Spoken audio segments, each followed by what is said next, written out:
ઘંટડી વાગી બસ ઉતારો તો બાવળાઈ બોલે એમ કેજો સીતારામ બાપુ જનાના એ જય ભોલે જય ગિરનારી જય ભગવાન બોલે કેટલે પહોંચ્યા હજુ હવે નીકળો છો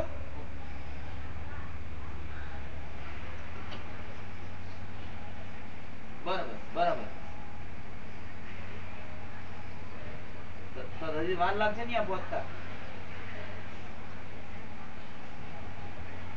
આ એ જ ને હજી એમ ને સારું સારું અમાર વતી દર્શન કરજો હા